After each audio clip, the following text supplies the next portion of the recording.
Hi everyone, how you doing? Good, are you enjoying Fashion Week so far? Great, well I'm excited to welcome you to our From Casting to Campaign panel. I'm Jessica Andrews, I'm the Fashion Features Editor at Teen Vogue, and I am a Good American fan. I am wearing the jeans right now under my dress, and they're amazing. And I'm so excited for this panel. You guys are in for a treat. So I'm going to introduce the panelists. First, the amazing CEO and co-founder, Emma Greed of Good American. Next, we have David Cunningham, the SVP of IMG. These girls don't need any introduction. The amazing Precious Lee, who's an IMG model, and Candace Huffing. So I've had the privilege of being on the road with these amazing people at the Good American castings, and I'm telling you, it's been an experience. We've been everywhere from LA to Australia, meeting hopefuls for the Good Squad, and you know, I can't imagine how hard it is to choose someone because everyone's great. So we're gonna give you a little video of the behind the scenes of the casting, so check that out now. I'm not gonna let any obstacle I face defeat me. I want to be on all the covers, all of them. Good American supports all sizes.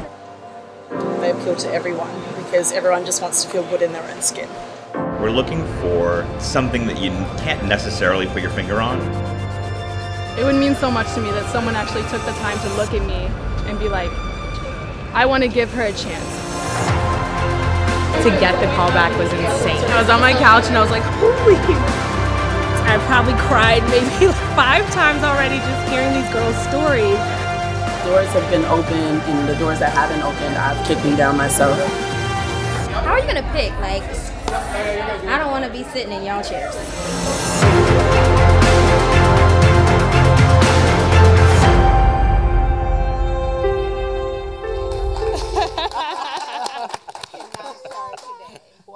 I was crying the entire time during our True, you cried a lot. I did 5 times, but the girls were so amazing. I'll probably cry today, I'm emotional, whatever. So to kick it off, I want to ask you, Emma, you know, Good American is still a fairly new brand, but it's been one of the most successful launches in recent history, so you have a lot to be proud of. Can you tell us how it came to be and how casting played a role in developing the brand? Yeah, it's a great question to kick it off, actually. And I think the most important thing to say is that when we launched Good American, we really launched the brand with a set of principles. And we said, we're going to make jeans and we're going to make this inclusive brand. But it was much, much bigger than that. The idea and the ethos behind what we were doing was about making sure everything that we would make would be made in every single size. So everything goes 00 to a plus size 24. And then also the follow through of that. What does that mean from a retail and wholesale perspective? So making sure that whoever we worked with would also sell all the sizes, and that you couldn't just buy the brand from kind of here to here, that you had to do the full gambit. And then again, you know, what does that mean from a marketing perspective? So whenever the brand would be seen, whether that be in campaigns or in social, that it had to be on women that we felt, you know, really truly represented the values of the brand. And that's honestly where the casting piece kind of began, because we were like, well, who are these girls and how are we going to find them? Because there's just such a shallow pool. And I think that was the first thing for me that really stood out. It was just looking around and saying, if we want our brand to be a true representation of women, and, you know, we always talk about this analogy of, you know, if you just scooped up 10 women from the streets of New York, what does that look like? And that's how we wanted a Good American campaign to come across. And we were just sitting there going, we're going to have to do this ourselves. So that's how the open casting and this idea of just, you know, Chloe putting something on Instagram and getting on the radio and saying, hey, this is what we're doing. Do you want to be part of it? That's honestly how it came around. So clearly you got such an amazing response from consumers. I know Teen Vogue readers love Good American. What was the response like from the fashion industry and from retailers? Well, I mean, yes, we had. So this is always such a hard one to answer, because we had the most incredible response from consumers. You know, people put the jeans on, they love the jeans, they love what we were doing. And the fashion industry seemingly loved what we were doing. They were like, this is so cool, this is amazing. But not everyone was fully ready to put their money where their mouth was. So again, we got a lot of orders for the brand that were like, we love what you're doing and we'll take it from a size 0 to a size 8. And we were like, no. That's not possible. You know, so it was this kind of like you were in this kind of start-stop thing where people just didn't fully embrace what we were doing. And again, it goes back to those principles. It's like, if that's how you're starting a brand and those are the core of what the brand is all about, you've got to be willing to turn things down. And we learned very, very quickly at Good American that if we were going to really do what we said we were going to do and set out to really build this truly inclusive brand, that we were going to have to be brave and to put our kind of money where our mouth was and decide what comes first. Do your principles come first, or do building the business really quickly come first? So it was this kind of double-edged sword that still remains today, and that's why we choose to kind of just do things our own way. I love that. That's just so inspiring to me as a fashion editor, because I think it really sets your brand apart. So that's awesome. So this question is for you and for David. Since the consumer's obviously always been the focus, how'd you come to work with IMG, which I think is like one of the largest modeling agencies in the world? So how did that relationship develop? You know, it's really funny. For me, it was a really easy one, and I'll let David answer. But for me, it was so simple because, again, after 2 years of doing the castings, we were like, okay, are we doing this in a silo by ourselves, or are we trying to drag the broader fashion industry along with us? And if you're going to try to do that, you need to kind of punch above your weight. And so it was easy. I was like, I need IMG. Like, you don't get bigger than IMG. You don't get bigger stars. You know, they have this incredible reach. And I was like, I'm just going to call them. I knew them, of course. You know them when you work in fashion. And, you know, and I kind of built the case that it didn't take much. I was like, here's what we're doing. This is what we stand for. Are you in for the ride? And honestly, I sent that email, and 10 minutes later, they called me. And that's the truth. It was like, here we are. It was a no-brainer for us. I mean, it was a really easy yes to say, and that's, you know, for those of you that know IMG, a lot of things don't move very fast there. This was a really fast decision. It was a very easy thing. We do most of everything by committee, and we really were like, okay, we're going to think about this. This was it was a no-brainer. It was like, this aligns perfectly with what we want to put out. And the brand message for Good American was exactly what we've been stressing. And we've been working very hard in those sort of, all those sizes in between what's normally considered straight size and plus size, and that's the sort of the Neverland that nobody really is paying attention to that, and that's where most people are actually living. So for us, it's been something that we really wanted to concentrate on, and this was a perfect opportunity for us to just say, yes, we're in. Love that. So you're obviously on the inside of the casting industry. Can you talk about what brands are looking for now and how that's changed over the years? Because it's totally different, I imagine. It's totally different. Yeah, and it's changed a lot. I think where we've sort of settled today is we're in a really good spot. Because now today, brands are looking for, they're not just looking for either the pretty face, or then we went through the phase where it was sort of like they're looking for people with just a lot of followers. Now I think brands have finally understood that a lot of followers doesn't necessarily mean authenticity, and people are looking for... Can you say that part again, please? Emoji. Exactly. So now it's really about finding people that align with your brand and your brand values. Yeah. And I think that brands that don't clearly convey what they stand for and what their values are going to be left behind, and it's the same way for models. Right. It's we're way past that point where it's just sort of like, okay, they look good, that's enough. It's really got to be about, what do you stand for, what's important to you, and I think brands are very wise now to align themselves with people, and the transparency that social media has permitted is fantastic. Like, I think we finally got past that initial stage where people were figuring out, is this social media thing a good thing or a bad thing? Right. And I think we figured out that now the authenticity that it can provide to brands is fantastic. And Precious, I want to speak a little bit about that with you, because I know as a model on the other side of the casting process, you have a different lens. Have you felt the same shift in brands looking for more ambassadors than just a pretty face of a campaign, or someone who doesn't have a platform? Well, I've definitely noticed, just like with work, and I'm pretty sure Candace can attest to this, that your personality is definitely more in the forefront of every job. Like behind the scenes things now, like there's video footage for after every shot, where it used to be you do your picture, that's it. Now I think that brands really see that, especially in the plus size industry or the curve industry, is that, we have loyal followers and people that have been supporting us for so long, because it was so, muted in a sense for so long that now they really want to just hear our voice and hear our opinions and see how we react to things and know our personality. So I definitely think that brands are paying attention to that, which I'm super grateful for, because I've realized being a model, like how inspiring it is, just my presence to be in certain places, that I would love to continue to see women that are promoting, a true and authentic version of themselves to in turn bring that out of people, like consumers and people that follow us. And so I think it's amazing that brands are paying attention to the person as the model and not just a mannequin, because we no longer have, I would say, not luxury, because I love being myself around people and like having that connection, but now I think it's a responsibility to show that it's not just about how we look. Right. And if brands can continue to do that, then we can continue to have this conversation that will shift to the next level. But it has to be with people that are really dedicated and committed to like showing their true and authentic self. Right. Totally agree.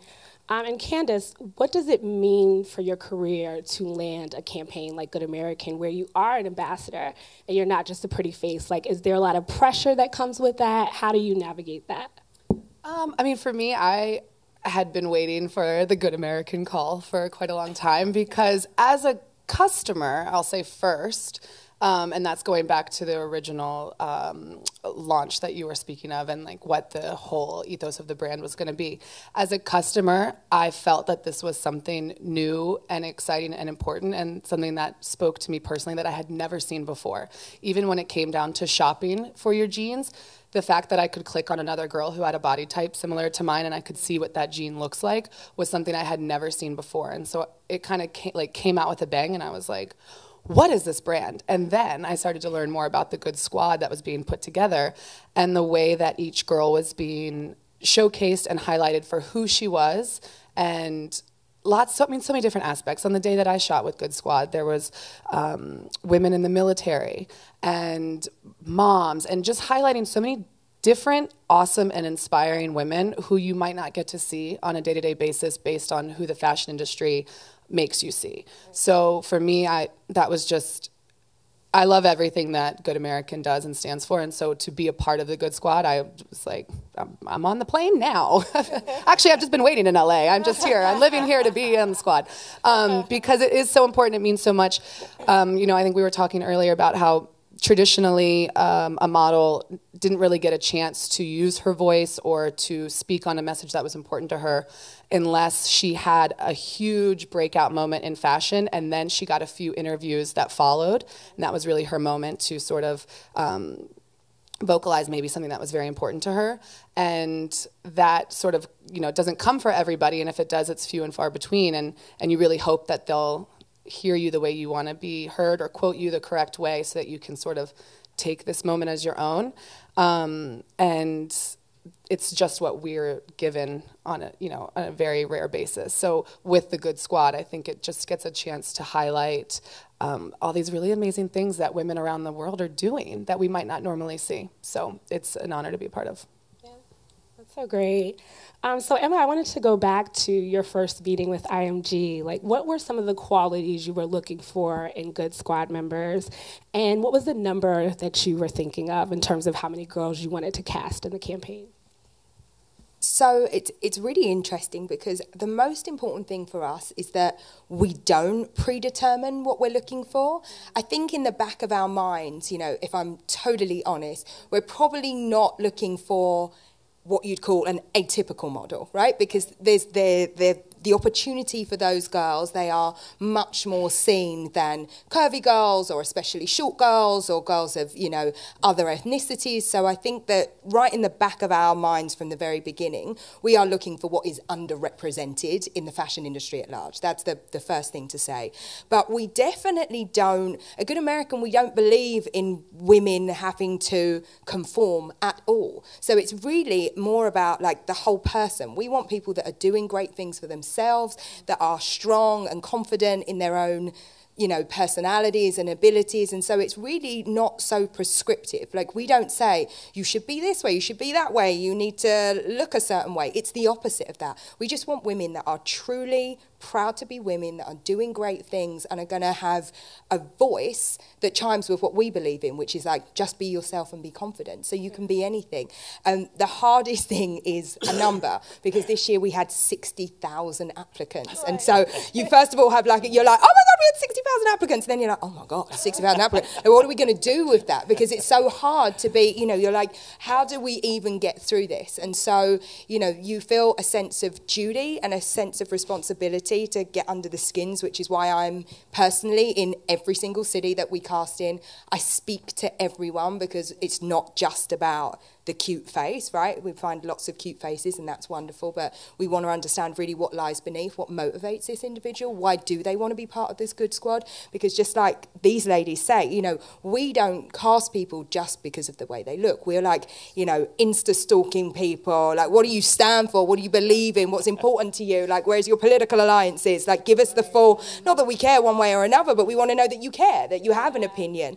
And so that is really important to us, just to really get under the skin of the individual. Yeah. One thing I always loved about the Good Squad is that it's made up of some famous faces, some celebrities, but then also people you might not know who are doing amazing things, and like artists who are upcoming, like up and coming in the industry. And did you always have that vision in mind? And how did you try to make the casting experience different? Because I know a lot of times brands go for those famous faces and don't really listen to other applicants.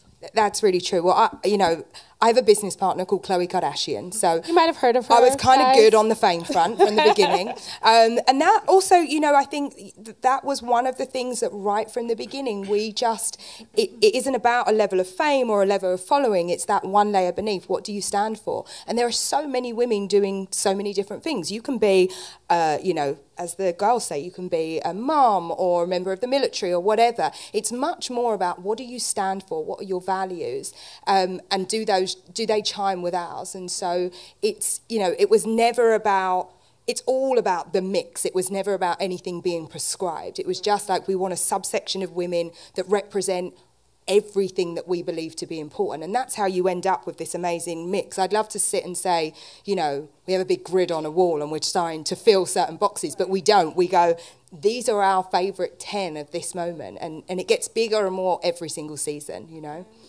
Which I think, not to interrupt, but I think that's one really important thing that we sort of talked about but didn't really point out is that this is not something that's about a winner. Or it's really about a squad, and it's a group of women, and that's one of the things that was the most attractive to us about being involved, was that it wasn't about somebody winning and somebody losing. It was about really creating a really diverse group of women that stood for something together. Yeah, and you're never out of the squad, by the way. The squad just grows, you know. It's not like you're in the squad one season, you're out the next season. The squad is an evolving number of women, and you'll see that what's so nice about Good American is that those women from season 1, which is, you know, 2 years ago now, come back and support. So, you know, you'll see them like cheering for these two on the catwalk, or cheering for the, you know, military mum, you know, like whatever it is. They're very supportive of one another, because they all know that there's this kind of purposefulness in the whole thing that goes beyond like, were you chosen or were you not? And also similarly, you know, I get a lot of messages from the girls that we've seen that maybe don't make it through to the final campaign, and they're just so happy to have been a part of it, because we're trying to create a really positive experience. They make friends at the casting, you know, they kind of come together in another way, which is part of the process and how we kind of build things up in the beginning. That's so awesome. I want to be in the Good Squad now. You are, aren't you? Right. Well, speaking of which, Precious, I know you were one of the original members. Shout out to you. That's awesome. What was your experience like? I was really excited from the beginning because I did a little research, aka stalking Emma. I just admire such a stance, and like in fashion, we have so much, you know, fashion things and things that are just like quiet and, you know, cookie cutter and these templates. Like, and this is the way it has to be. Yeah, it's like this, or like, you know, the quiet sets, or like super intense and serious and just uncomfortable. And didn't get any of that vibe from you guys from afar. And I love to see what you were doing as a Black woman, as CEO of this company, and really driving this message of inclusivity, but actually doing it.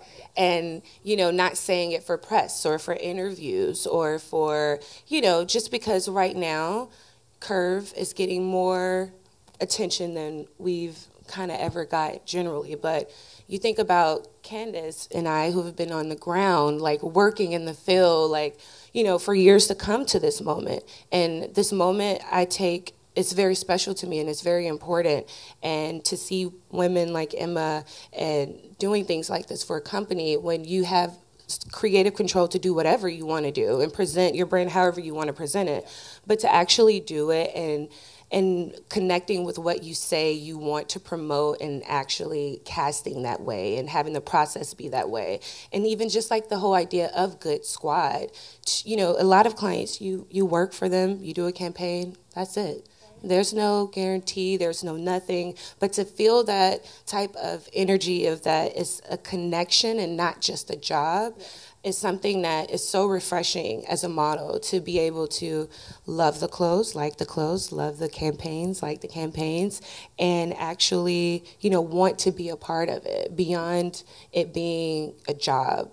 And so for me, I've always been super grateful to have met these women and the staff, the entire, like, everybody on set, like from the assistants to the stylists, the hair and the makeup. It's just like everybody just feels good because I think everybody has a space to be themselves. And it's like, yeah, we're doing a photo shoot, but the photo shoot is about bringing the best out in you.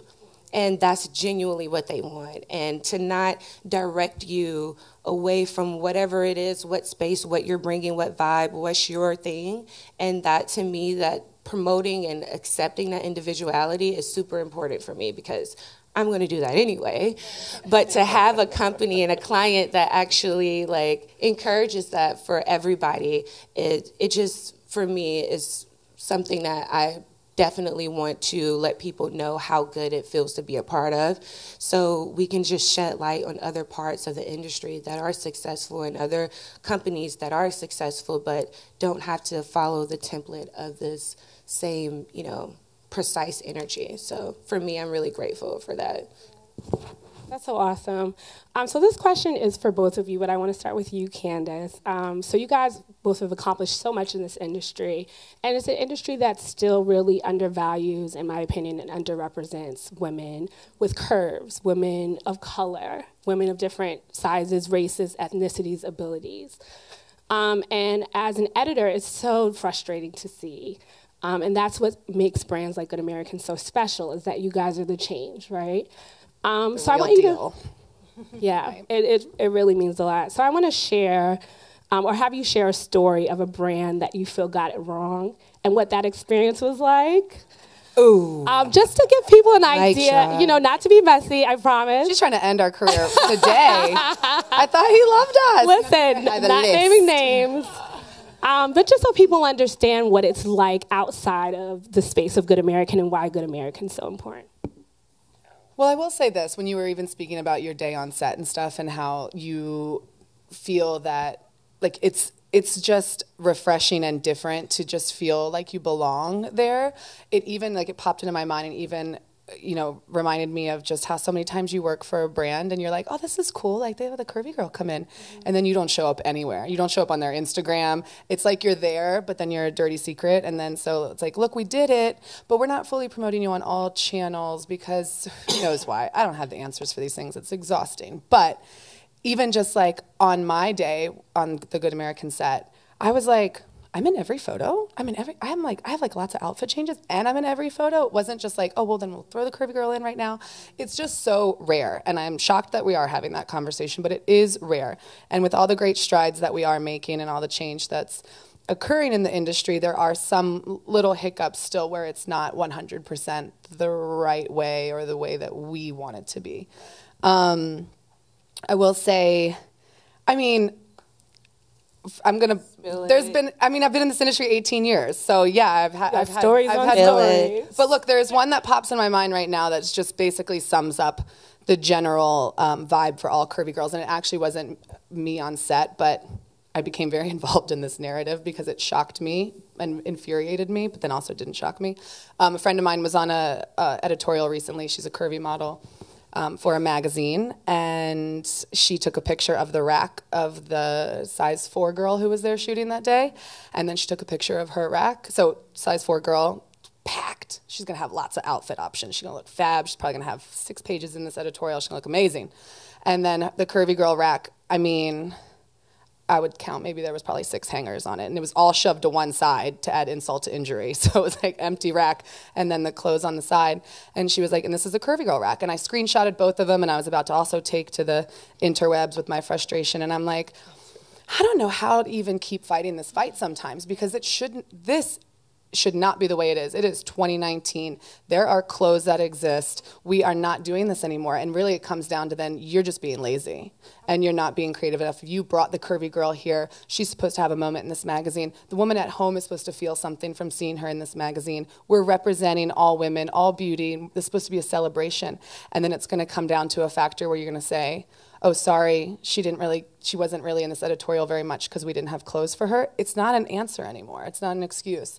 But this is very common, to be honest. And so it really was like, it was heartbreaking to see, but also not that surprising. So, I would just say, I would never single out any brands or anything, but it's just, it doesn't take a lot of work to get it right. But I think that there's people who maybe overthink the situation. And talk themselves out of it, or there's a team of people who talk themselves out of making the change that they know is right. And I mean, at this point, all I can say is really like, you will not get away much longer not representing the truth and beauty of all women. So however you have to figure out how to get there, you have to, but the curvy girl cannot have 6 dresses on her rack anymore. Do better, brands, whatever brand that was. And it's really not that hard, and I think that obviously that's why we're all gushing about Good American too. It's like, it's got to be exciting to celebrate all those women like that and make beautiful things for them, and then see the feeling in return when she actually has beautiful things. How many girls have been crying when they're like, I've never been able to wear this kind of jean. I've never been able to have a bodysuit. Right. You get the love back from the consumer in so many big ways. You do that? But I do think that the fashion industry, for an industry that is notoriously like quick to change, right? Every season they're doing something new. They're really slow to actually make a move, actually make a big difference. And so you definitely see a ton of brands out there right now that will do the like token curvy girl, and you're like, where's the clothes? Like, where are the actual clothes in the sizes on the rack? So I do absolutely think that, we've proven that you can be super commercial and successful while doing like a full, true and inclusive size range. So now it's just up to the people that you either want to do it or you don't, right? You either want to embrace that customer or you don't. There are no more excuses that are going to be tolerated, because it's proven that you can make a business commercial and work, and profitable, by the way, doing all the sizes. So the excuses are kind of over now. My favorite thing, though, is, I'm going to call you out right now, too, though. My favorite thing is when Precious says, stop asking us and ask them. Like, you can't ask the model anymore why they're, not that you can't, of course, this is a conversation we're always happy to be a part of, but, and it's a great aha moment. Like, yeah, please go ask these brands why they will not serve everybody, why they're not expanding, why they're not recognizing everybody. I would love to know. I just got sick of answering that same question. Like, were we doing an interview together? Yeah. We had reached her at her peak. She was like, I don't know. But in a way, you don't know. I'm ready. Put me in, coach. We're ready. Like, we want to go represent these brands, and we want these clothes to be made, even just from a consumer aspect. Like, I would love to shop more. I mean, I just like I want more options.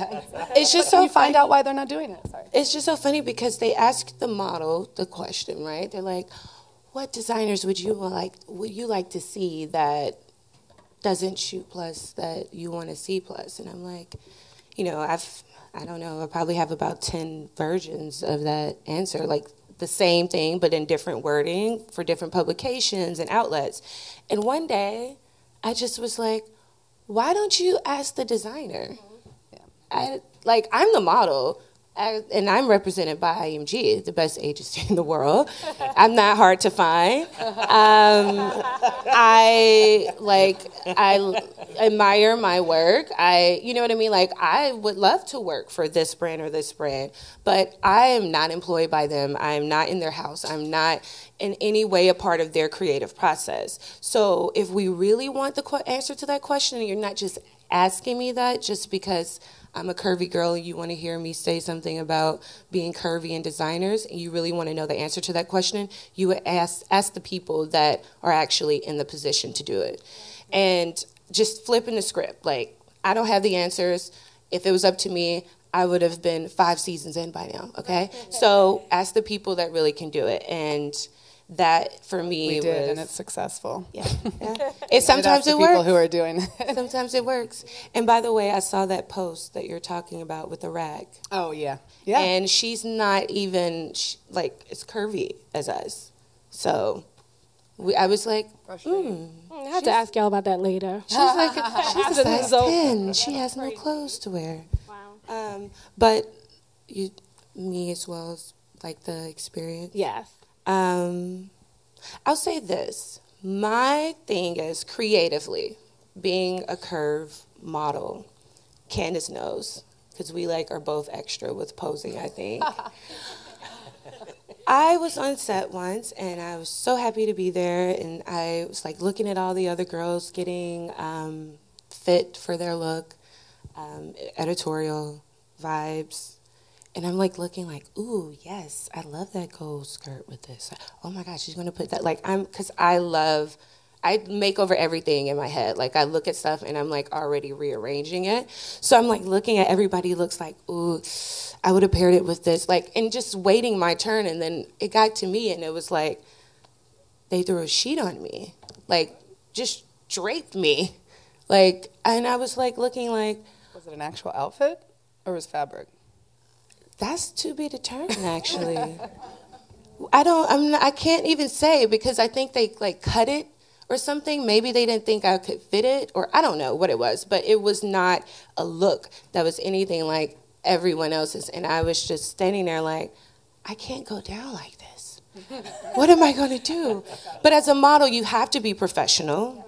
I'm proud to say, I've never been unprofessional on set, regardless of what's going on, how crazy. You just can't do it. You do it once, it's just, that's it.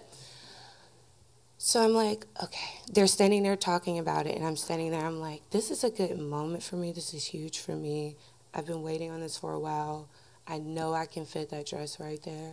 They're not going to even put it on me. As they're talking, I literally start taking off my clothes, and I'm ask this stylist, I'm can I see that? She's I don't think it's gonna fit. I'm just give me the dress.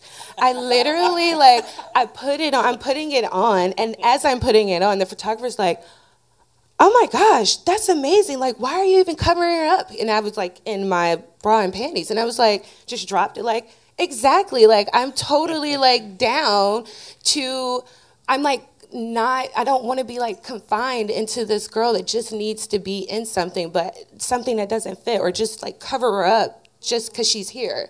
And, we started to play, and then they were oh, this works. And I'm yeah, crop top here. Everybody can wear a crop top, just this spot right here. And literally putting my opinion in a way that it doesn't seem like I'm telling them what to do. But they were so afraid to go there. And I'm go there. It's sometimes creatively for a curve girl, it's they cover you up or they don't put anything on you. And what I wanted to do was to show, I'm not afraid to try creative things. As you know, we were on set the first time. I literally was on the floor with my leg. It's literally a picture with my leg all the way up on the floor, stretched out. And that's just an example of don't put me in a box. In fact, I can feel the box coming, and I'm just I can't do it. I got it somehow, some way. And I just really was shocked at how crafty I had to get with that opportunity of just opening their eyes, because that's my goal for doing everything that I do. I don't want to show you guys something you've seen over and over and over and over again. That's why I change my hair every 5 seconds. And I don't want to do that and changed it in the car. It's in my bag. Look 3. I really don't like being marginalized. And curvy girls don't have to be in a muumuu, and we also don't have to be naked all the time. We can wear fashion. And if I have to find out little ways to try to, make it happen, and then other girls that seem like, oh my God, I would never have put this with this because they said this wouldn't work. And then bam, there's like a whole nother arena to work with instead of the same thing all the time or the same pose, or like if you're curvy, then you can't be shot from this side, or like cutting your body off. Yeah. I'm like, if you want a portrait, you're going to get this.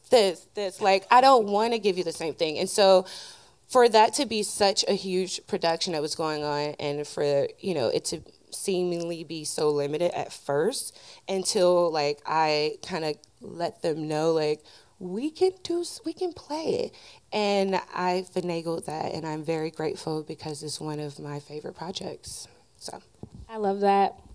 Let's give her applause for that. That is awesome. So my last question, shameless plug, but on Teen Vogue today, I talked about my experience at the casting, and yes, I did cry a lot.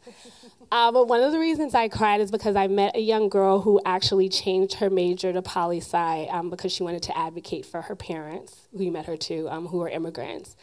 And that just really touched me, and I feel like there were so many stories like that that were just so inspiring. So I would love if you guys could really quickly just share one story that stood out to you and really had an impact.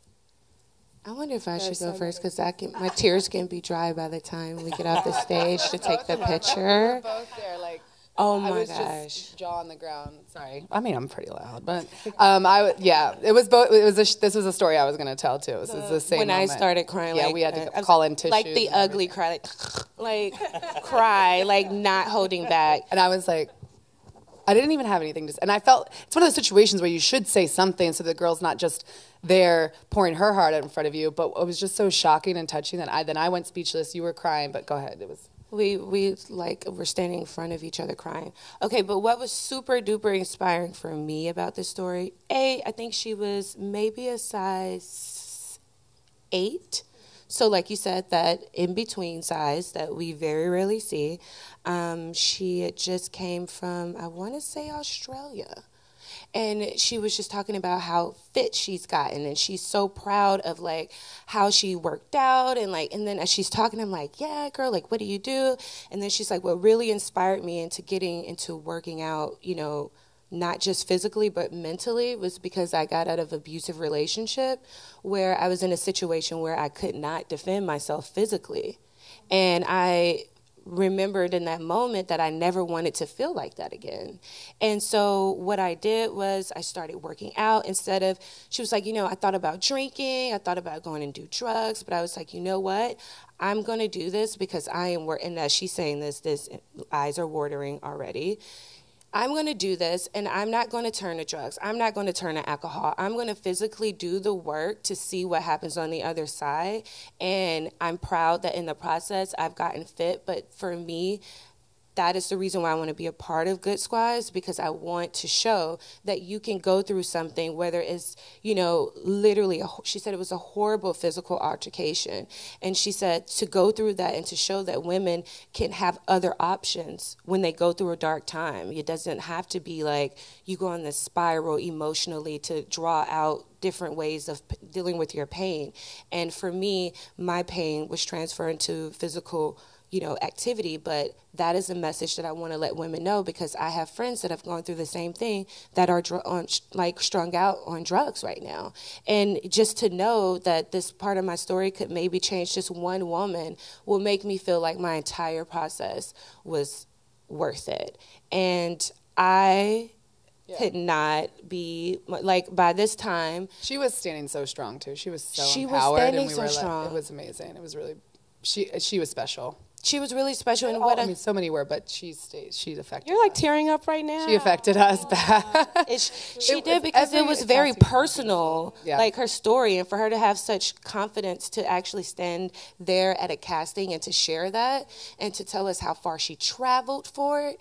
It was something that, you know, taught me something in the casting. Like, I know every day as a curve model, we are doing something amazing for a group of women that are not represented. Not just for curve for me, but as a black woman for me, I walk and do everything with a sense of responsibility of knowing that I'm representing these group of women.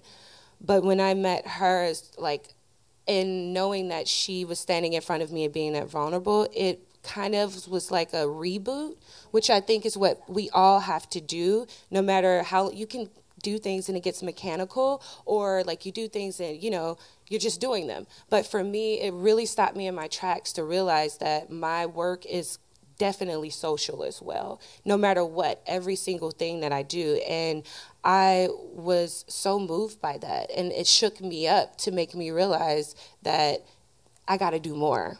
You know, she wants to share her story, and she doesn't have the platform that I have. So what is it that I can share? How is it that I can share? Who is it that I can share with to do some of this work? Because the opportunity of having this platform is not afforded to everyone. And it just made me feel so, so, so grateful. And to see that she was there at Good American wasn't a shock, because that's the type of things that the company brings out. And that's why it's so important. And that's the reason why we have to continue this authenticity, because people out there actually need it. And I've always said fashion is social work. In this time of political stress and all of this drama that's going on socially, social media, all of this pressure, I think people are looking to fashion and music as an outlet. So while we have their attention, why are we not feeding them something that is beneficial as well as pushing whatever brand's creative message and selling the garment? You can do both. In fact, I think merging the two today is what is going to like push everything forward. We can't afford to just be a model anymore or just sell clothes. We have to think of the consumer. And I think that's the reason why meeting her was so important for me, is because she's the person that I'm realizing, and I know, but I have to remember every moment that this is what I'm doing it for. So good. All right, well, we're actually going to go to audience questions because we're running a little late, and I want you guys to be able to get your questions in. So if you just raise your hand, we have an amazing person over from IMG that will run to you so that you can ask your questions for the panel.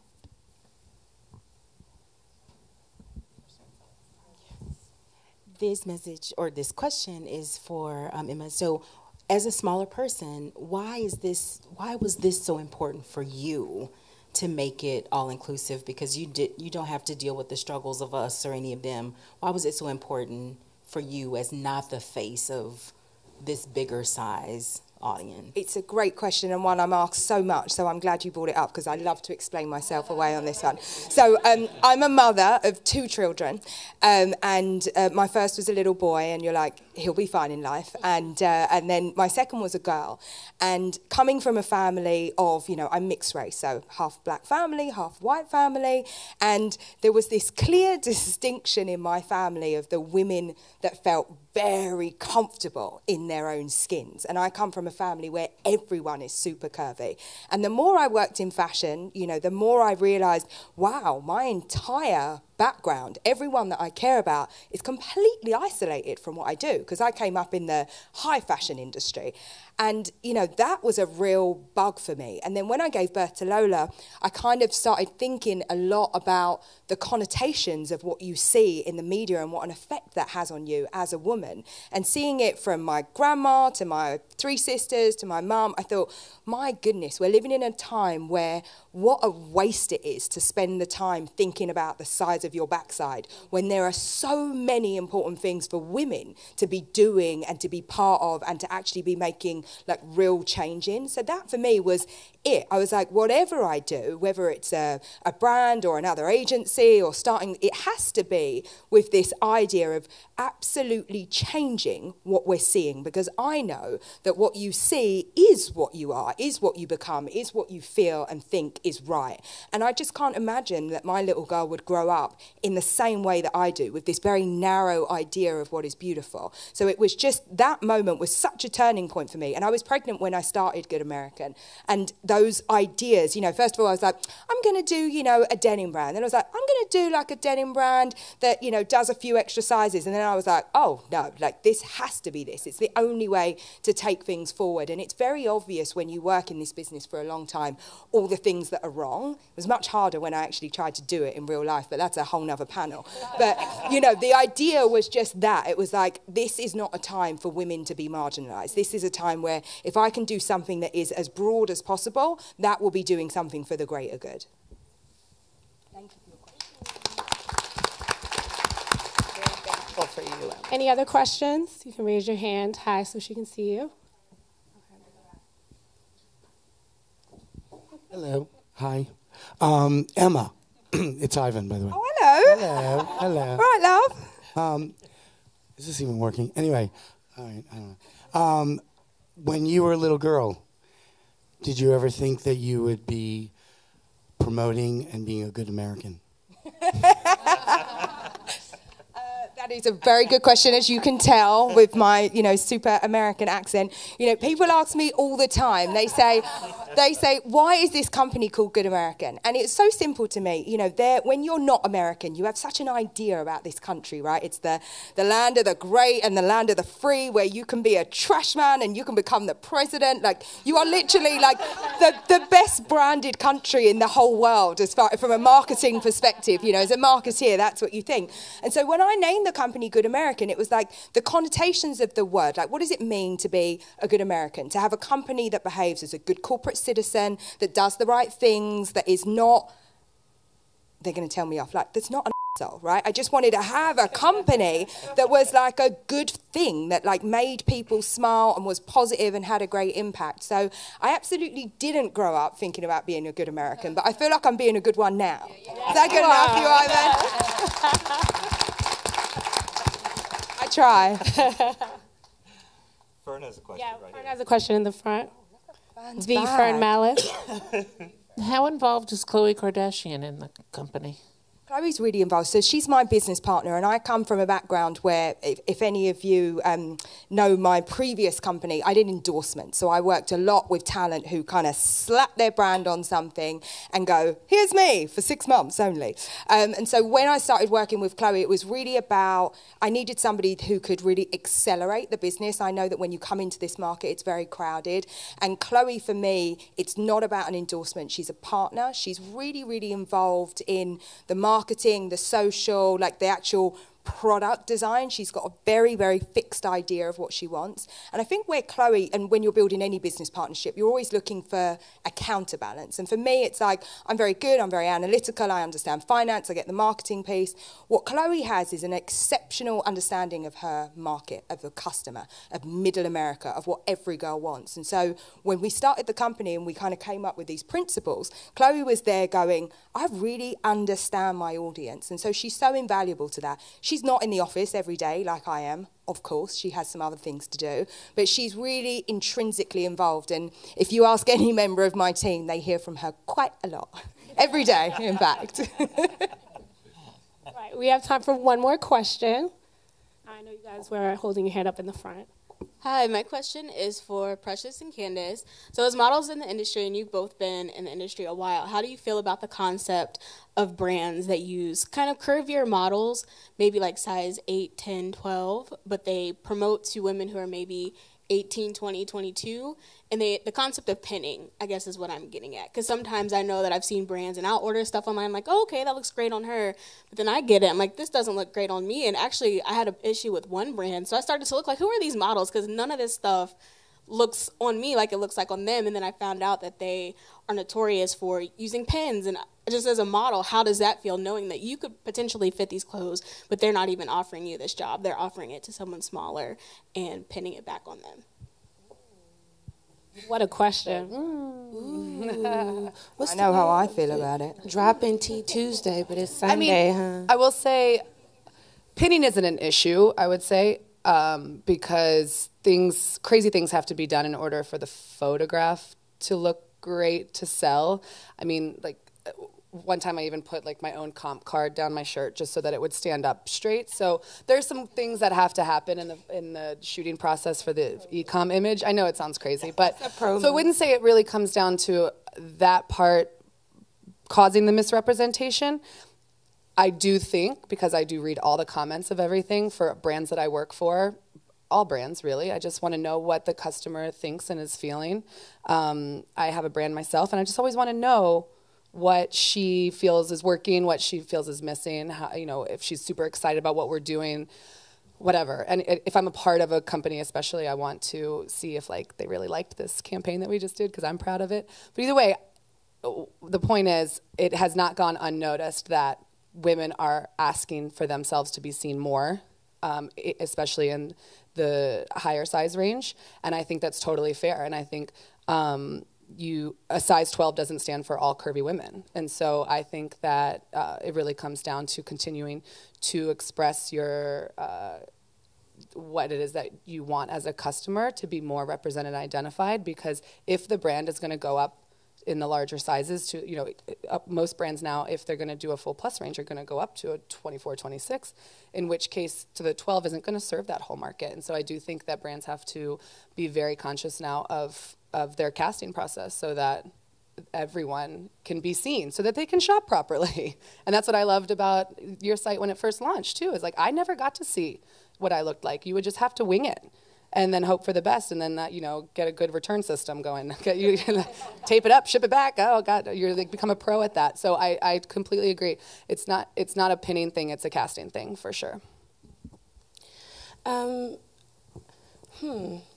Well, you said smaller than a 12. You said 6 or 8, right? You didn't say. Because some brands do that. They're putting us size 6 and they're saying for their extended range. Yeah. Well, for me. How much time do we have? I know. She took a breath. As a 14, sometimes size 16. Okay, I'll say this. If you can't I guess you can, Good American, show the garment on each size. But it's expensive and it's expensive. For people, right? Yeah, exactly. Now, for me, as far as saying I think the idea I'm getting is a brand that is saying, oh, now we're open to curve and we want all the curvy girls to wear it, but then the forefront of it is a size 8 or on the smaller size of 12, right? For me, I think it's important for consumers to realize their power as a consumer. We, in general, I try my best to support things only that I feel, the brand is conducive with my morals, my values. And I think that sometimes it can be offensive to see that, someone may want your money, but they may not want your aesthetic involved as the forefront of their campaign or whatever. And what I would just like to say to that is, I can't control that. I'm not bitter about it at all. In fact, I just would like for more light to be shed on things. And I think once that happens, even you asking this question, you're aware of it.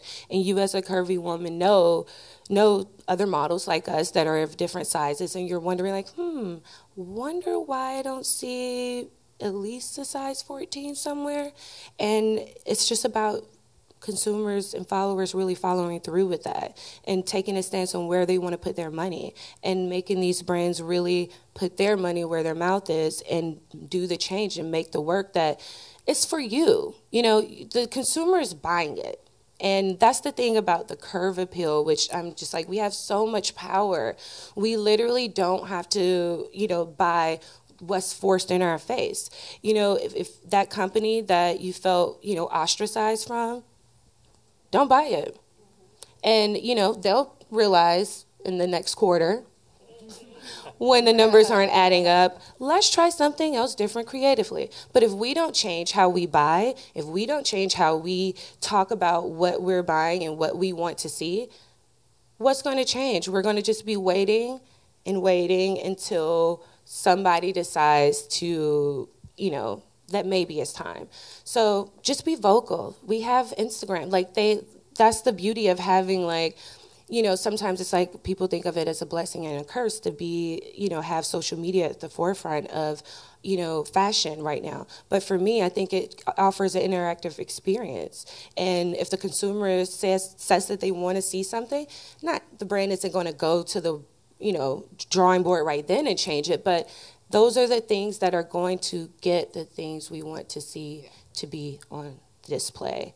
Your question is not unheard. We think it sometimes. We're like, we hear it all the time, but it's time for us, you know, to remember that it's our money, and we can put our money where we want to, and we need to voice our opinions so they know creatively what we want to see as a customer.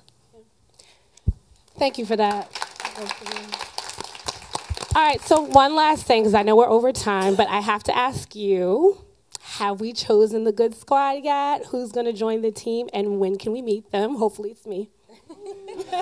Do you know, we actually are in the process of choosing. It's an enormous argument, basically, that is happening in our office, all around this like group of people right now, because you get attached to people, you meet them, and you're just like, I love this person. So it's in the works right now. Okay, well, you guys have to stay tuned. I can't wait to find out. Let's give them a round of applause. Thank you guys so much. Thank you.